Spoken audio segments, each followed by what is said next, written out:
Hi, and welcome to another episode of the Perfectionism Project, a podcast full of perfectionism advice for entrepreneurs. My name is Sam Laura Brown. I help entrepreneurs release their perfectionism handbrake so they can get out of their own way and build a fulfilling and profitable business. I'm the founder of the Perfectionists Getting Sh group coaching program, which is otherwise known as PGSD. And for even more perfectionism advice to help you with your business, you can follow me on Instagram at Perfectionism Project. You are going to love this. I just know this is going to be perfect timing that I am releasing these episodes today. So, what I am doing is I'm releasing the 5 most popular episodes of this podcast, which is the planning series on how to plan properly as a perfectionist. Whether you have listened before, whether this is going to be your first time listening, if you have been getting in your own way in your business, if you've been having a hard time showing up, if you know that you could be more successful, if you could just actually follow through with the plans that you make, you know what to do, you're just not doing it. This series is just going to be the best thing for you. So I want to invite you to listen to all 5 parts of this series. They are going to be profoundly helpful. And I also want to invite you to join us inside my program, Perfectionists Getting Sh. So we are actually in the last enrollment of this year. So doors will be closing at 11:59 p.m. Eastern Time on Friday, the 21st of November. So that's only a few days away. And I want to invite you inside because, first of all, there's obviously never a better time to get out of your own way than the present. There is just being able to create the compound effect and be in that momentum before the year's even over. I know we love to wait till January and all of that, but what if instead of waiting for January to start getting out of your own way, you were out of your own way and on that path by January, so that come January, you're not starting from a standstill. That's what I want to invite you into. In December, we also do an annual reflection as a community, the year in review, and we do planning for the following year. So I want to invite you to be there for that, whether it's being there live with us, doing the replay, no matter your time zone. Doing that is going to set you up for the best 2026. And also, when you sign up for Perfectionists Getting Sh, you will get instant access to everything, including the power planning course, which you can watch start to finish in an afternoon and then be planning properly as a perfectionist, along with the support and the incredible community and other tools that are there for you inside PGSD as well. So I hope you enjoy this series, and I want to invite you to join us inside PGSD before the doors close at 11:59 p.m. Eastern Time this Friday, the 21st of November. You can go to samlaurabrown.com/PGSD. The link will be down there for you in the show notes to go and sign up today and join us inside. So this episode is the first in a 5-part series that I'm putting here on the podcast to help you plan properly as a perfectionist. So let's just quickly talk about what that means to plan properly as a perfectionist. So planning properly means that you are making plans that are easy to follow through on. I know this can sound a little scary at first because you might think, well, I'm not going to be very productive if it's easy to do the things that I had in my plan.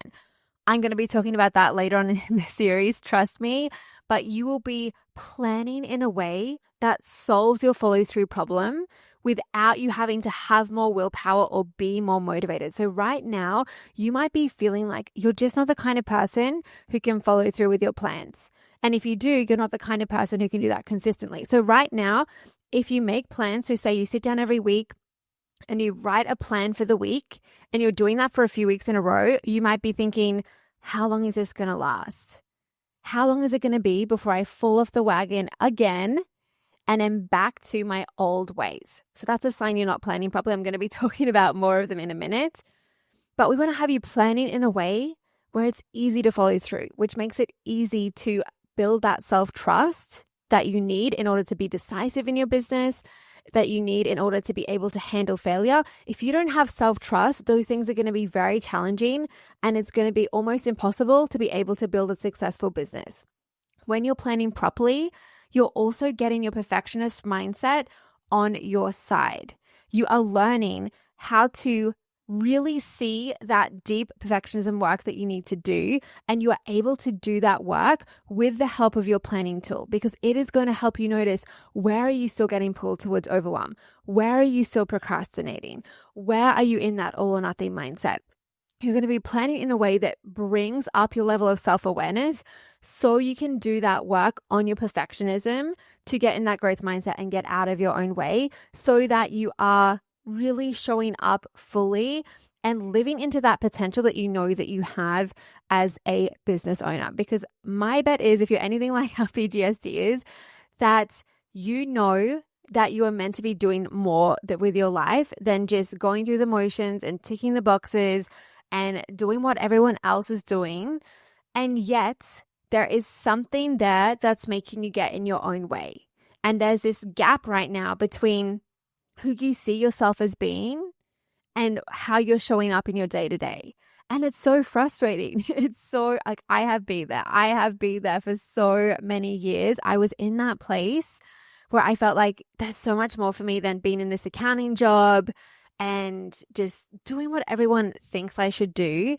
And yet I'm not able to get myself to do the things that I need to do in my business so I can actually live the life that I want to live. And if someone had come and told me, hey, you actually just have a planning problem, like you're just not planning in a way that works for your mindset and is helping you to follow through easily and helping you to ultimately get out of that perfectionist mindset and into the growth mindset, it would have been so helpful. It would have been completely life-changing for me for someone to have told me that. But no one did.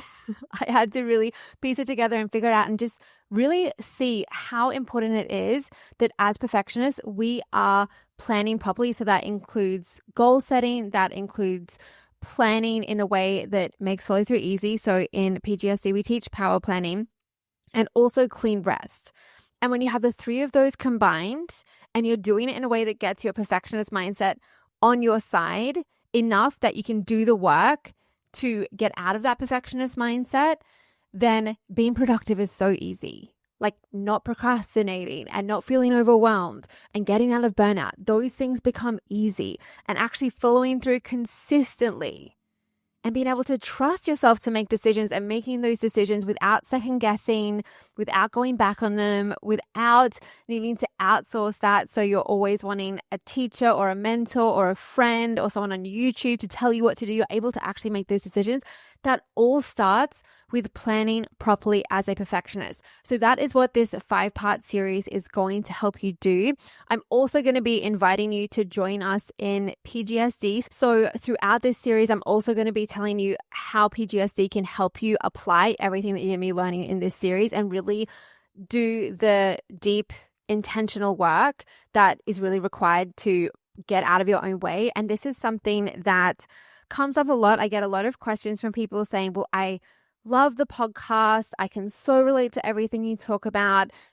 I'm just thinking that I should apply everything I've learned for free on the podcast before signing up for PGSD. And I'm going to be talking about that a bit later and going into that. I've already talked about Procrasti-Planning on this podcast and how that falls into that realm.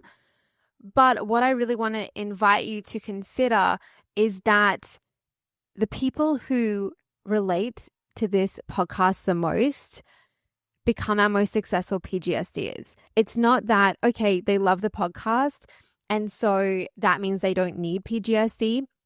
PGSD really helps you to actually apply and implement and live what you have learned through this podcast.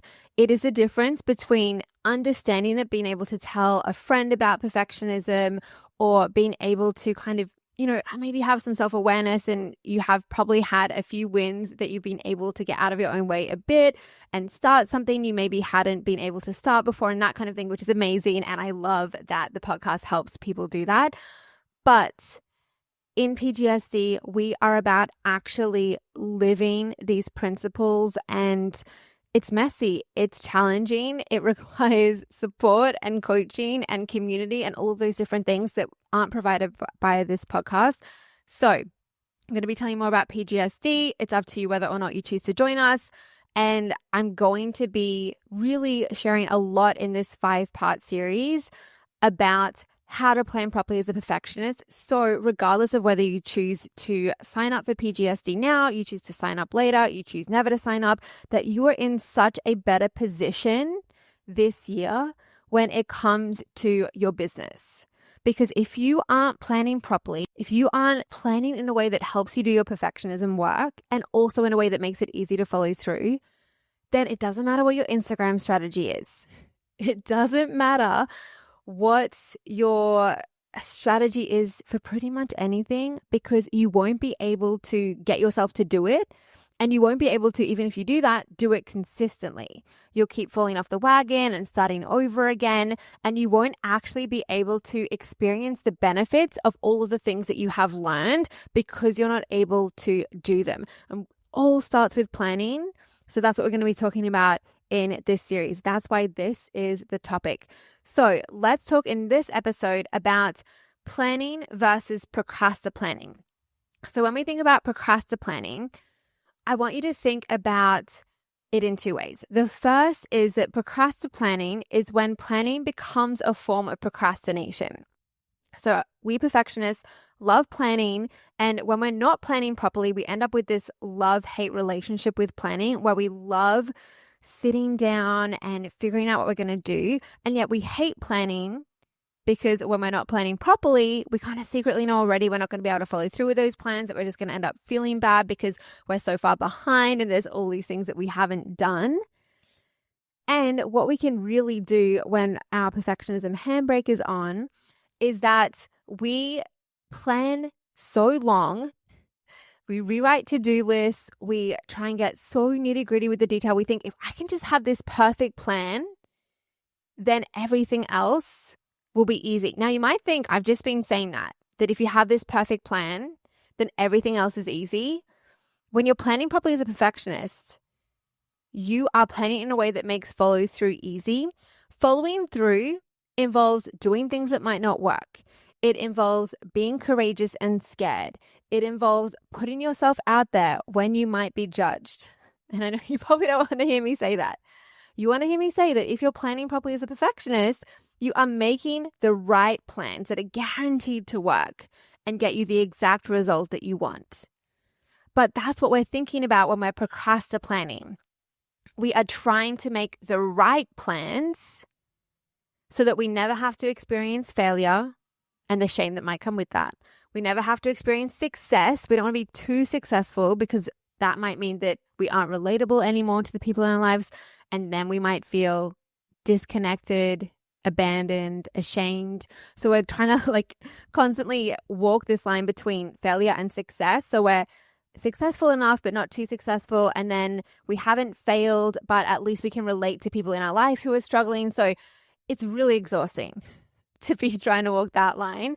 But that's going into this procrasti-planning. That's part of it, that we are really trying to plan in a way where we can avoid any kind of negative emotion because we don't trust ourselves to be able to experience that. We're trying to avoid making the wrong decision because we don't trust ourselves to make the right one.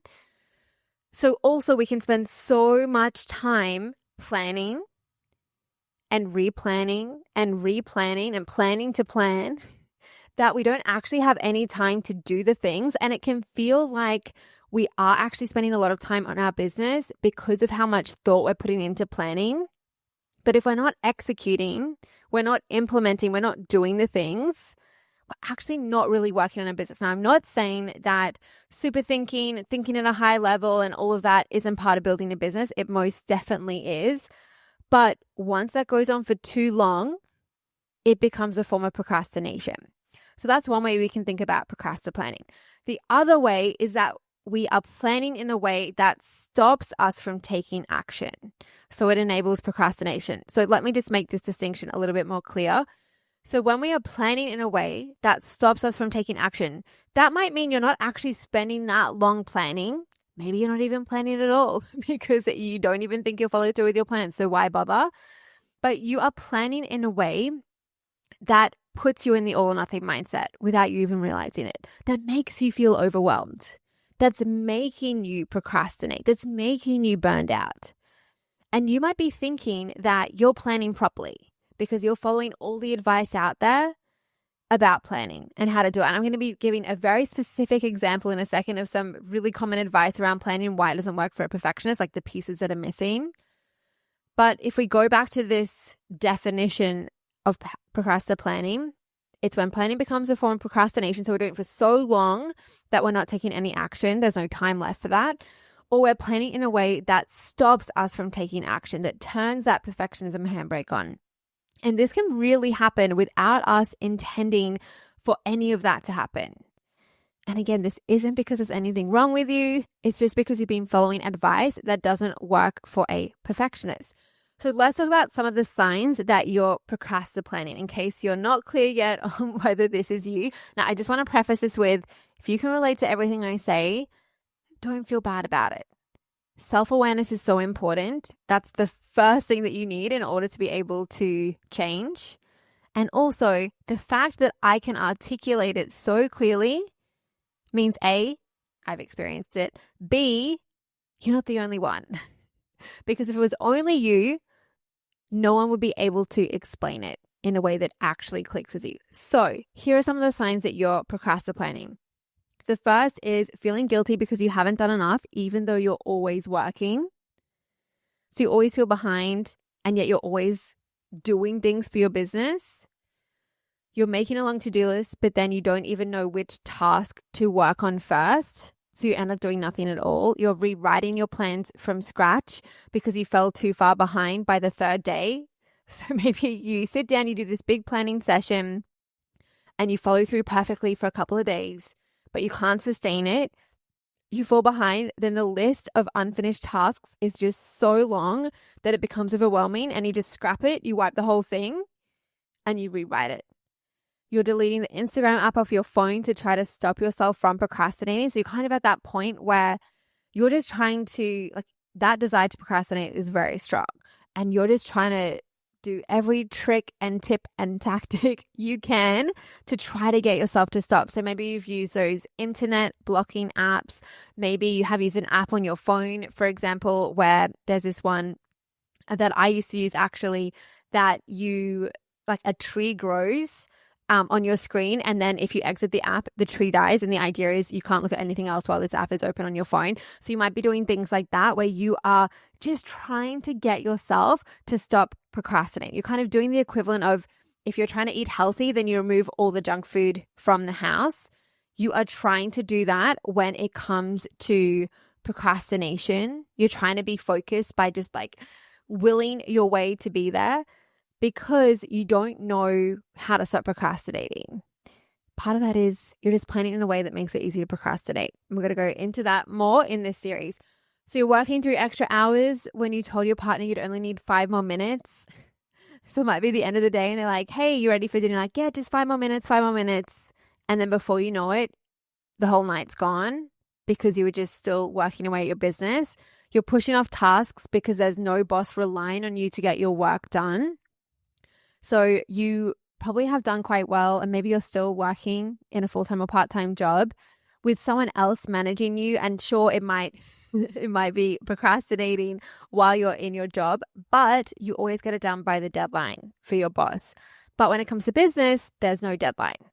There's no external person, a boss, a manager who's saying, hey, where's that? I need it by this date. And so you just push things off because you aren't able to honor your own deadlines with yourself. Also, you have notebooks full of ideas for your business that you haven't done anything with.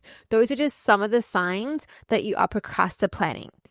So you're planning for so long that it takes away time for you to actually do things, or you are planning in a way that stops you from taking action and is actually enabling procrastination. So let's talk about why perfectionists can't follow the same planning advice as everyone else. So what I did just before recording this is I Googled how to plan your week, or a similar phrase to that. And I just wanted to see like what advice would come up when I Google that. And obviously there's a lot of advice on the internet about planning. And I want to mention a couple of the things I saw in the first article I read and explain why this advice that is so common doesn't actually work for a perfectionist. And it actually makes our perfectionist mindset work against us. So then it's this uphill battle. So first example was I said, spend 15 to 30 minutes planning your week on a Friday afternoon or a Sunday evening. So basically at the end of your week, spend a couple of minutes to plan your next one. So there's a couple of problems with this. The first is that 15 to 30 minutes is not enough time to plan your week properly. It's enough time to write a fucking long to-do list that never gets done. It's enough time to overwhelm yourself with all the things that you need to do and kind of do that brain dump. But it's not enough time to actually think it through, prioritize it. Part of prioritization is deciding what you're not going to do, deciding what you're going to leave for later, to make contingency plans, to figure out how long the tasks are going to take you, how much time you need for rest. And I'm going to talk about that more in a second. But 15 to 30 minutes, in my experience, as someone who's been planning properly as a perfectionist now for, I'd say at least 3 years, that's not enough time. It's enough time to get you into overwhelm.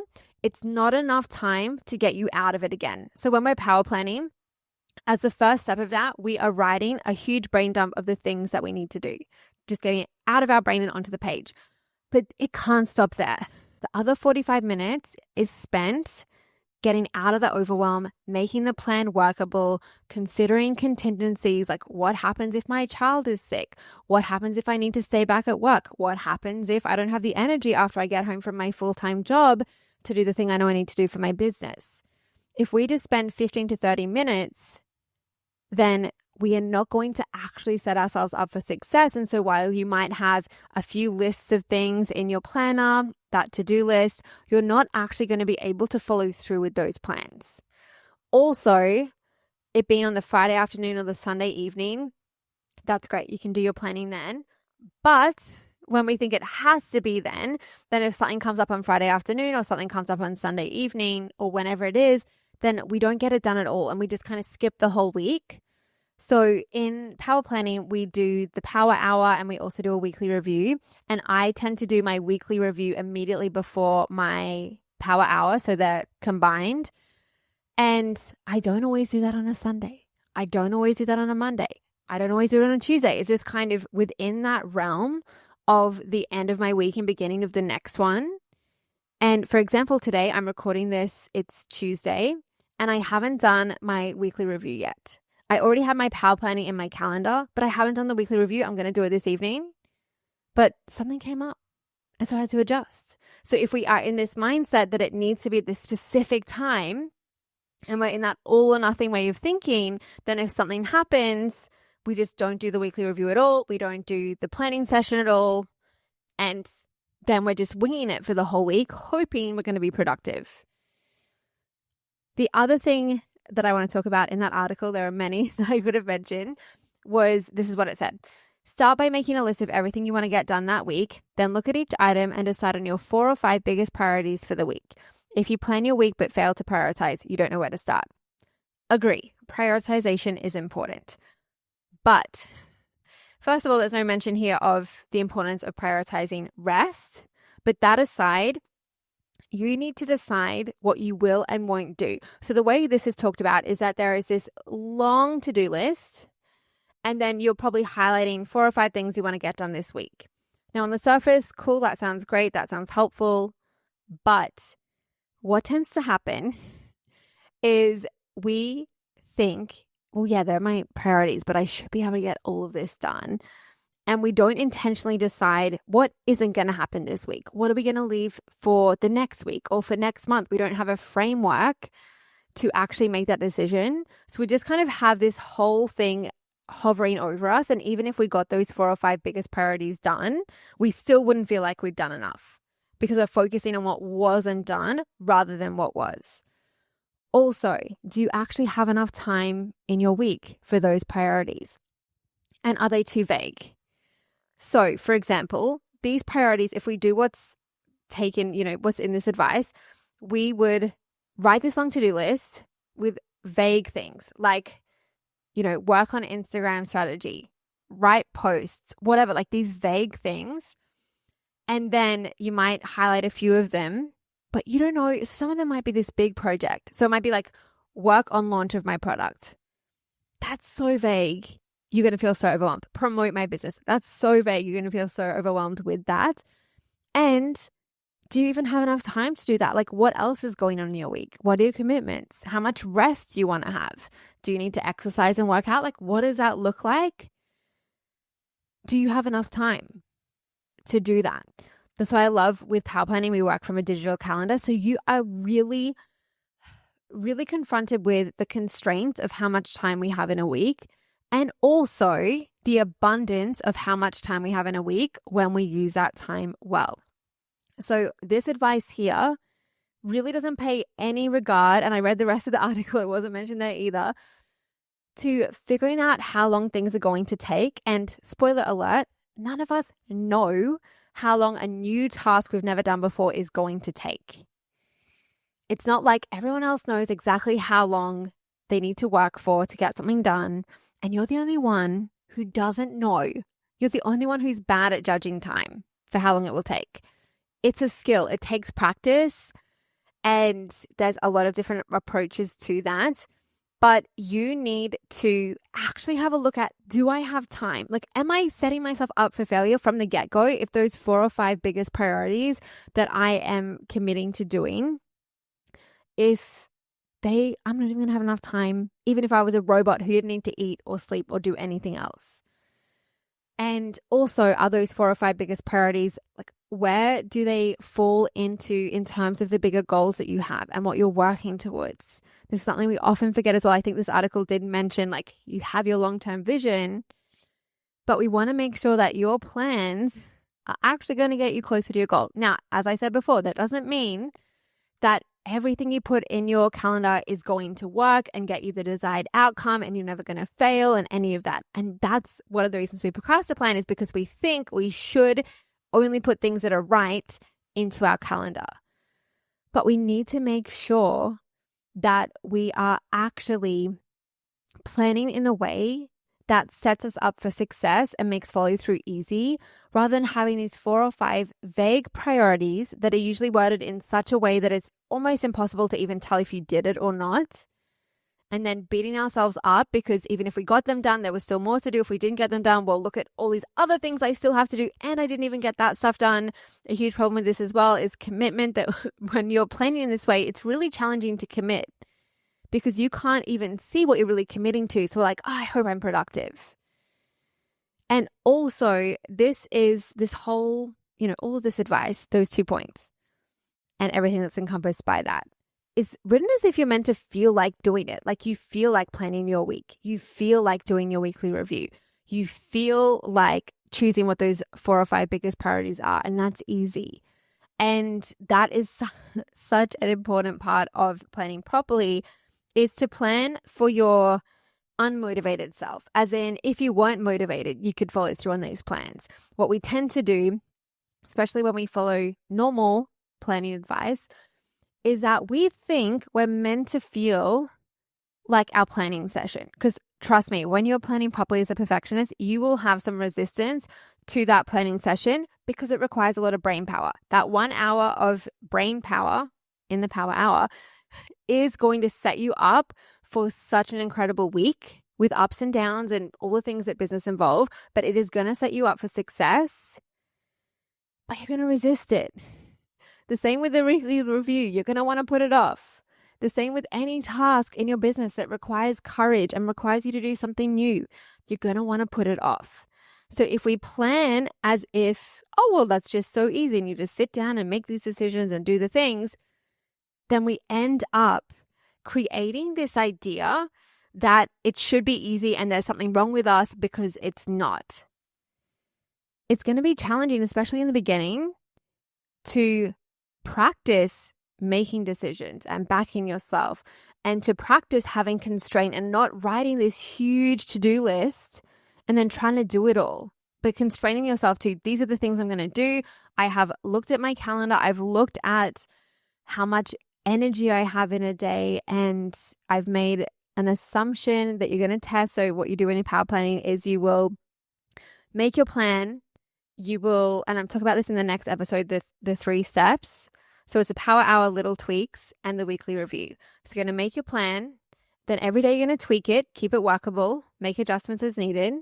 And then you're going to review it, what worked, what didn't work, what to do differently, so that you can plan better the next week. So it's going to take practice to really be in this place where you're in this groove with it and it's so easy. It's fun that you can get that. Like, trust me, as someone who used to be so frustrated with planning and having that love-hate relationship and feeling like there was something wrong with me because I should be smarter than procrastinating all the time and being overwhelmed and being burned out. Like, I knew better and yet I wasn't doing better. And that was so frustrating. But when I was able to really see the planning problem and make those tweaks that I needed to make so that I could plan properly as a perfectionist, doesn't mean that it was all easy. There was no challenges ever. But when I was able to be in a growth-minded approach to it, and I'm going to talk about that later in the series as well with the 3-month commitment. But when I was able to do that, things got so much more fun, so much more fulfilling. It also brought up challenging perfectionism work that I've been able to avoid by working from a to-do list. But it all really, that's when my business really started to take off, is when I got this planning piece down. So let's talk about why we procrastinate. So we unknowingly follow advice that doesn't work for perfectionists. That's one of the biggest reasons that we procrastinate. Plus, spending time planning means we don't have to be doing, and doing feels scary because we might fail, we might succeed, we might be rejected, all of those different things. We're also trying to compensate often for lack of belief in our goals or ourselves by trying to make these plans that are just right. We're also trying to compensate for lack of self-trust. We don't trust ourselves to follow through with our plans. We don't trust ourselves to be okay with failure. We don't trust ourselves to make decisions. So we compensate for that and think, if I can just plan everything just right and I can just get enough willpower to follow through with it, then maybe I can actually do all these things that I want to do. When the irony of that is, when we're trying to compensate for lack of self-trust by procrastinating and planning in a way that doesn't actually work for a perfectionist, often the result of that is that we're making plans we can't follow through on, which further depletes self-trust. We also love procrastinating because when it comes to planning, especially when we're doing it in this kind of unintentionally indulgent way, that we get this sense of catharsis, like it's really soothing, especially when we kind of know we don't have to follow through with the plans anyway. We're not really committed. We hope we'll be productive. That it's cathartic in this sense of like, okay, well, maybe I will get this done. And like we can tick those boxes and kind of get this sense of order and control. Also, I like to think of this like buying a lottery ticket. So even though you know your chances of following through are slim, it gives you a sense of hope for a better future. So when it comes to an actual lottery ticket where you could win money, but you literally know the chances are so tiny that you would win, you're buying the hope of a better future. You're buying the dream, the opportunity to dream that many people feel like they don't have unless they have that lottery ticket. Of, oh, this is what I buy. This is what I'd gift. This is what I do with that money. And that's kind of what we're doing when we're procrastinating. We know we're not going to follow through with it, but we're like, but what if? And we just get to live in that place of hope instead of stepping into a place of courage and being growth-minded and actually doing the things and learning how to experience that failure and bounce back from it and experience the success and be okay with it and all of those different things. So when we're procrastinating, there's a few problems with that. The first is that we think the reason we're not following through is because there's something wrong with us. And when we're in this place of shame and inadequacy, that's when burnout happens. That is when we aren't able to be resourceful. When we think that the problem is there's something wrong with us and that there's nothing we can do about that, like that's really what shame is. It's there's something wrong with me rather than I did something wrong. So when we're in that place of shame, our resourcefulness just evaporates. It's like, well, it's just something wrong with me. There's nothing I can do about it. And we try and do things about it by trying to achieve all these things and make up for it with success and all of these other strategies that we have that don't work. But if we are thinking that there's something wrong with us, and it's easy to think this when you're procrastinating and you're a human being, and we have this tendency to think there's something wrong with us, we don't belong, and everyone's going to find us out.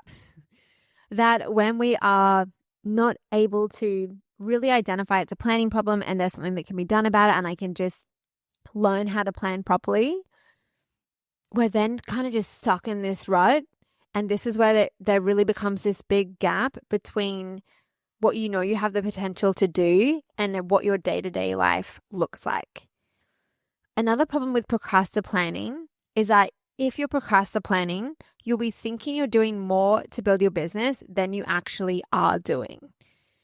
And this is especially if you're doing the form of procrastinating where you're spending a lot of time planning, or maybe you're spending a lot of time planning to plan, learning different planning systems and all of that kind of thing, where it's just like maybe you have like these 5 different methods you're trying to piece together so it actually works for your perfectionist brain. When we are doing that, we feel like we're working on the business, but we're not. A lot of times when it goes into that procrastinating, it's no longer productive. And this then creates entitlement. So it's kind of like if you are, you want to get fit, you buy a gym membership and you think about going to the gym, you buy workout outfits, you write up a meal plan, you do all these things that are like periphery activities. You're kind of like getting ready to get ready, but you don't actually go to the gym. Then you will feel like, why am I not fit yet? Like, why don't I have the body I want? I joined the gym 3 years ago. Like, I should be fitter. But it's because you're not doing the actual work. So we can do a lot of these periphery activities that feel like they're important, but they're not actually helping us. And so when you are procrastinating, you're going to end up feeling entitled that you should be further along. So if you've been feeling like, I just know I should be further along in my business. If you're feeling frustrated that new businesses are already more successful than yours, so you might see someone who started their Instagram account after yours and they already have more followers, this is a sign that you're procrastinating. This is a sign that because of that procrastinating, you think you're doing more in your business than you actually are, which means you think you should be further along than you actually should based on how you've been showing up. So it also creates a lot of shame when you think you're doing more than you are, because it's so easy to have that story that, well, I'm putting in all this time and it's not working. There must be something wrong with me. When that's not the case, it's just a procrastinating and not planning properly as a perfectionist. It also creates quitting. When we procrastinate and we think that we are doing more in our business than we actually are, and we have that entitlement and that shame and all those other things, because we're rational, we decide it's best to quit. And quitting often doesn't look like a blatant quit. It's usually, I had this other idea instead I'm going to explore. It looks like jumping around from one goal to the next. This is why in PGSD you set one goal, your impossible goal for your business, which fits in with power planning. You need that impossible goal in order to power plan effectively. But if we have so many goals, and a lot of perfectionists, when they're not planning properly, they will have a big goal for every area of their life. And this means that you will be jumping from one goal to the next whenever any of them get uncomfortable, which they all will. If you're doing anything properly with goal setting, you're going to be in that dip where motivation is gone and you haven't yet got results. So when you get to that dip, you're going to want to jump to focusing on the next goal. Actually, I thought I really wanted to work on my business this year, but my health and fitness, that's actually the work I need to do first. And then that's going to create a really solid foundation of habits. And then when I have better habits, I'll be able to show up for my business more fully. Maybe you've been thinking something like that. It's not to say when you have an impossible goal around your business that you don't have things you're working on in other areas of life, but because how you do one thing is how you do everything, by having one goal that really brings up your perfectionism work, brings up the business work you need to do as well, those benefits flow over into every area of life. But when you're in this habit of jumping from one goal to the next, and this is common goal setting advice, set realistic goals. I won't go into in this episode why I don't agree with that, but set realistic goals is what we're told. And also to have a goal for every area of your life. So set 3 goals, set 7 goals. Like there are, people teach these what are they called? A circle thing that has all these different pieces of the pie for your life. A circle, a life wheel, something like that. Anyway, it'll have like relationships, spirituality, health, mental health, business, career, whatever it is, all these different things. Say have a goal for every area. We love that because we get to feel, again, it's like that lottery ticket. Well, what if? And then anytime we get uncomfortable, we get to jump between things. And that is a form of quitting. We don't recognize it as that. We think, oh no, I just had this great idea. But often we're quitting on the idea we had. And a lot of times we weren't even committed to that in the first place. We really want to be setting goals as perfectionists in a way that actually gives you that opportunity to commit. But we are really creating this, with procrastinating, we're creating this idea that we should be further along. And that really stops us from being further along. Also, when we're procrastinating, as I've mentioned, it destroys self-trust rather than building it, which makes it harder to handle failure, to make decisions, to follow through with our plans. And it eventually leads to not wanting to plan at all because of the way that procrastinating and following advice that doesn't work for perfectionists, that destroys self-trust so much that we think, what is the point? Why even bother? I'm not even going to do any of this anyway. And you might know, like, you have a history of being a great planner when it comes to your job, perhaps, where you have a boss who you are ultimately reporting to, or maybe you manage other people and you can plan in that context. But when it comes to just me, myself, and I, when it's just you planning for yourself and your goals and your business, and sometimes that might mean disappointing others and what requests others have of you throughout the day or throughout the week, when that might mean you're not able to people please and do all the things to keep everyone happy and liking you. Like, it can be really confronting for that, like, for that to be happening. And so we love being in this procrastinating, but then we end up in this situation where we just decide, why even bother? I'm just going to wing it. And often this will look like saying things like, you know what? I just don't, like, I've been putting all this pressure on myself. I just don't want to put any pressure on myself anymore. And I'm just going to, have this really simple list of things. And I'm just going to focus on doing that and letting that be enough. And there's so much nuance to this. I probably don't have time to go into it all. But that is another way we quit. And in power planning, for example, when we're using that, we are kind to ourselves. We don't burn out. We're able to notice procrastination and do something about it and do it in the most effective way, not having to delete the Instagram app or doing things like that. And we recognize that it is our brain that is thinking pressury thoughts. It's not the plans that are making us feel pressured. And so what can happen, and I've seen this in PGSD as well, when PGSDs will say, you know what, I just don't want the pressure of this impossible goal. I just don't want the pressure of these plans.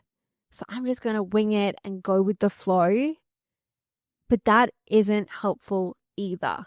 We want to be self-compassionate in a way that actually works, that helps us have a better relationship with ourselves. When we are being self-compassionate, quote unquote, in a way that is actually ignoring ourselves, dismissing what we're here to do and what we're capable of, it doesn't help. It doesn't help us build self-trust. And we only further prove that we aren't as capable as we thought we were. So we want to really have productivity be an act of self-care. And often self-care will be an act of productivity, doing something that you don't want to do because you know that it's in your own best interest. And that's why with power planning, you make the plans. We often can be a bitch to ourselves. We will make plans that if someone gave them to us, we would think, like, do you even know that I need to sleep and eat and do all these other things? But we do that to ourselves just because we haven't learned how to plan properly as a perfectionist. And so if that is happening when you start power planning, so we do that for 3 months, and probably in the first few weeks, you are going to plan in the way that you've always planned before.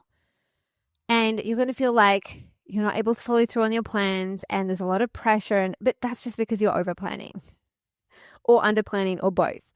And with the help of that planning method, you're going to be able to notice that and get coaching and get support and actually do something about it. And that's why we have that 3-month commitment. But when we are in this mindset that, well, if planning isn't working for me, then I should just not plan at all and wing it and go with the flow, then we're really denying ourselves such an opportunity for growth and such an opportunity for really just having that solid relationship with ourselves. It makes me think of, say, for example, if you are wanting to lose weight and you need to change the way you're eating in order to do that, that you might think, okay, I'm going to follow this really, really strict diet. And then you set that up in a way that wasn't sustainable. So of course you're not able to sustain it. And then you're like, well, that was too strict and I'm just going to learn to, love myself, whatever I eat and all of that. And I'm all for intuitive eating, but there's a difference between that and ignoring yourself. That's not what intuitive eating is. Intuitive eating is being in tune with yourself, not ignoring yourself and your feelings and your relationship with yourself. The same with power planning. We're doing it in a way that's self-compassionate and being tuned in instead of being tuned out and ignoring the growth and the work that there is for us to do. So that is why procrastinating is a problem. I know we went into that a bit, but let's talk about how to plan properly as a perfectionist. And this actually sets up the next episode really nicely because I will be going into the 3 steps of power planning. So I'm just going to give you a very brief overview in this episode. I'm going to go into it in more detail in the next one. So the first step is the power hour. So in your weekly power hour, you'll put your needle moving tasks into your digital calendar and you'll create contingency plans that make it easy to get everything done without feeling overwhelmed. So you'll know exactly which tasks to do now, which tasks to leave for the future, and you will start the week feeling on top of your business, even if you have a full-time job or you're raising children or there's any kind of uncertainty in your week. The second step is little tweaks. So every day you'll spend a little bit of time tweaking your calendar so you can get everything done without feeling behind, without burning out, even if something unexpected comes up. And you'll know when changing your plans is self-sabotage and when it's the right thing to do. This is something that's really important because we feel like everything is important. So when you can really start to see, okay, what do I need to prioritize and leave for later? And in the moment throughout the week, you can see, okay, me changing the plan right now is self-sabotage, or me changing the plan right now is truly an act of self-compassion and is truly in my own best interests. That makes such a big difference when it comes to following through, showing up fully, all of those things. Then the third step is the weekly review. So at the end of the week, you'll do a brief weekly review to really reflect and discover what worked, what didn't work, and what to do differently so that next week's plans are even easier to follow. So here are some of the key elements of planning properly. There's a time limit on your planning session, so you don't spend a whole day planning out a week. Now, when you start power planning, it might take you more than the 60 minutes. It might take you maybe 90 minutes as you're learning that, but you want to have a time limit on your planning session. You're also not over planning or under planning when you're planning properly as a perfectionist. So over planning looks like putting too much on your plates. We love to do this. This is again like that lottery ticket. The hope of being productive has such a pull to it that we put so much on our plate. But by doing that, we're actually setting ourselves up to fail and setting ourselves up to feel bad. Part of the reason for that is we're so used to feeling bad and feeling behind and feeling overwhelmed that that's normal for us. So we kind of recreate that. And that's something that planning properly will help you to get out of this addiction to feeling behind and this addiction to feeling overwhelmed. But then there's under planning, which we often do after over planning. So they can sometimes kind of go on at the same time, which is having plans that are too vague.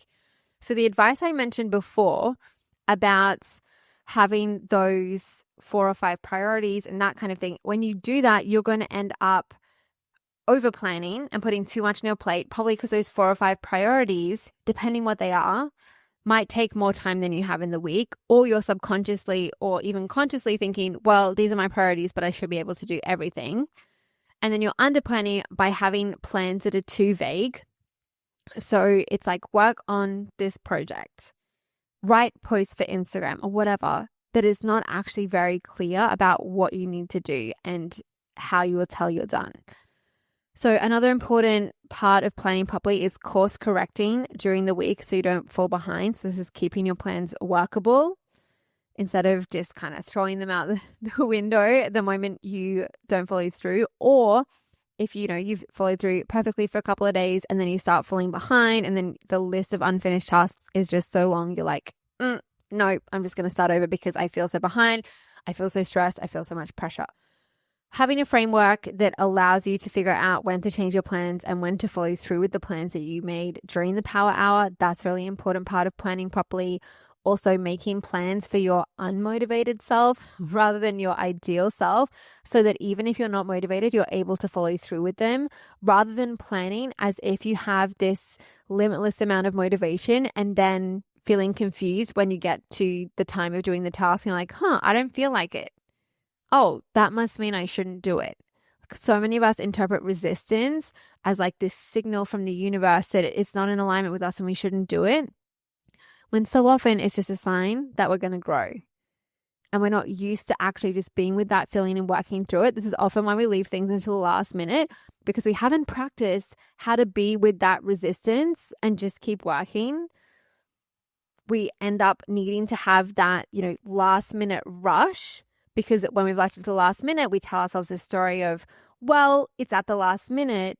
So if I don't do as well as I want, we can blame the last minute. We don't say that to ourselves consciously. But and maybe you did this in school, I definitely did. I left everything to the last minute. I had this whole story that I do my best work at the last minute. And then if I didn't do well, I usually did though, and it kind of reinforced the whole thing. And the fact was I just hadn't even experienced my best work, but I thought I did my best work under pressure. And so I was like, okay, well, I could have done even better if I didn't leave it to the last minute, got to feel extra smart.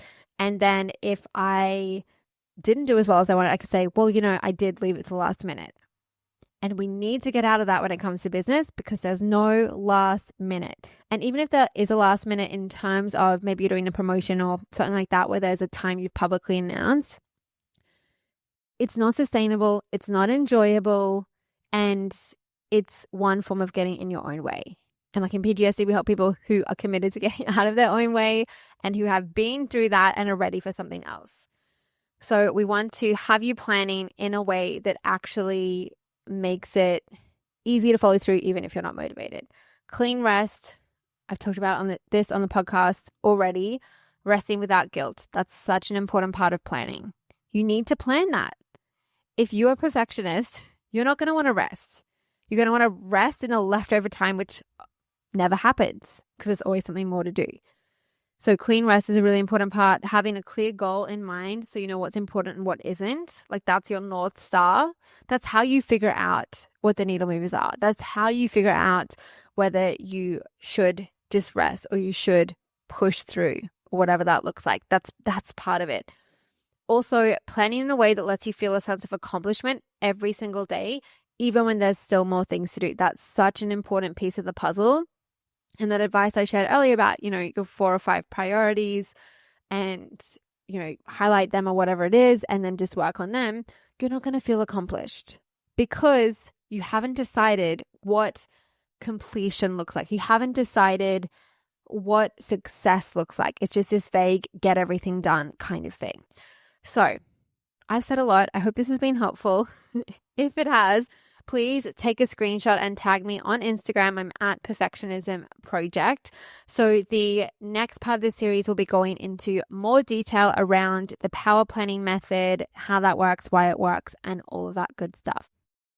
I hope you enjoyed that episode in the planning series. I want to invite you into Perfectionists Getting Shit Done so you can get out of your own way in your business and get your business off the ground. If you struggle with showing up consistently, if you struggle with procrastination, with overthinking, with burnout, with overwhelm, with having a hard time making decisions, PGSD is for you. We are doing currently our last enrollment for the year.